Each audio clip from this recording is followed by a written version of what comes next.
not meditate to find peace. We meditate to look inside of us. When we can face the thoughts, when we can face everything that's happening in us, when we can process them, then we have peace. Because if you may do an hour of meditation searching for peace, what happens when you open your eyes? You're back into reality. So that means you have 1 hour of peace in your day. So we started training people differently on this, and I embrace heartfulness meditation. I have patients all over the world, and I don't think there's ever been a patient who we've been unable to connect with a heartfulness practitioner. I was at Sloan's, I see cancer patients at Sloan's, and I had a couple of women with breast cancer who had flown down from different parts of the world for their treatment. And I finished my consults with them, and I realized they were distressed because number one, their families were away from them, they're in a new city, new treatment, the fear of the disease and everything else. So I took a chance and I got in touch with someone in Chennai who I coordinate with for heartfulness meditation, and I said, do you have anyone who you can send across? And in the next 45 minutes, I had a message from her saying that, yeah, we can send you 6 heartfulness trainers. So I had them come over to Sloan's, I had them sit with our patients, and it was unbelievable the change in the attitude of the patients post that.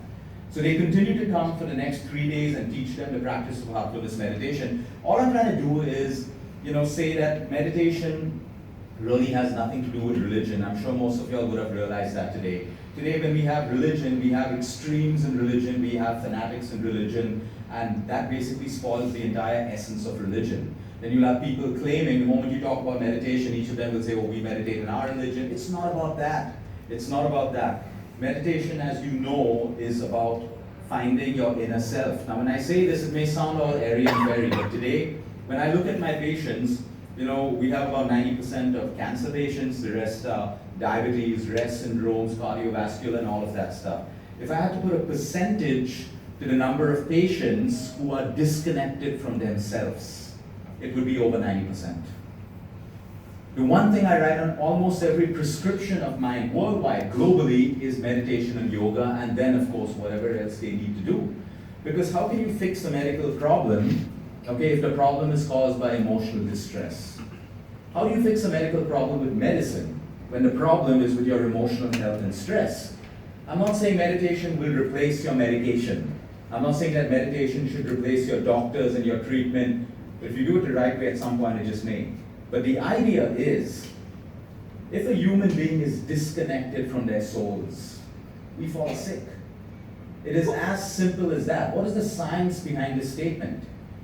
When we are disconnected from our souls, stress increases. Everyone has stress in their life. Is there anyone in this room who has not gone through stress? Put your hands up. Anyone in this room? No, we go through stress. The biggest mistake when it comes to stress is, as human beings, we go on saying, I'm stressed, I'm stressed, I'm stressed. The first thing we need to do is change that. When we talk about right speech, it is the way you communicate to your subconscious mind and your heart all the time. Every time you say stressed, you're making your subconscious believe that you're more and more stressed. Now you may say, but that is the truth, I am stressed. No, it is a lie. You are not stressed, you have stress in your life. There's a big difference between you having stress in your life and saying I'm stressed. When you say I'm stressed, you become a victim of stress. But when you say I have stress in my life, yes, and there are consequences, it'll make me angry, it'll make me sad, it'll make me chaotic in my lifestyle, but you are not stressed. It's like someone saying I'm fat. When you say I'm fat, your self-worth, your self-confidence, everything falls. You're not fat, you have fat on your body. Now what can I do to get the fat off my body is a big difference from saying I'm fat and labeling yourself. It's like telling a child you're stupid. The child isn't stupid. The child doesn't know enough for him to be smart in your eyes. But by calling him stupid, you make him a victim, you label him, you lower his or her self-worth and everything else. So when we're stressed, we have a lot of stress in our world. Now how do we handle it? But when we're stressed, we become a victim. When we're victims, we take very little action. When we're victims, we react from a space of desperation. We start looking for shortcuts, quick fixes. How do I lose weight? How do I find peace in my life? So people start finding coping mechanisms. More socializing, more shopping, more exotic holidays. There's no problem with this. There's no problem with these mechanisms, but if you use them as coping mechanisms, the void in you gets deeper and deeper. You never really fill it. How many holidays will it take to fill a void? How many more handbags, fancy cars, watches will it take to fill the void? The void never gets filled. Which is why today we deal with the billionaires and multi-millionaires of the world. Okay, and ask them one question. Okay, are you happy? And most of them are empty. They have everything in the world around them. Now you would say, how can they be empty? They are ungrateful, they're not thankful for what they have. No, it isn't that. There are so many people who have so much, but they feel empty inside because you're disconnected from your soul. You're disconnected from yourself.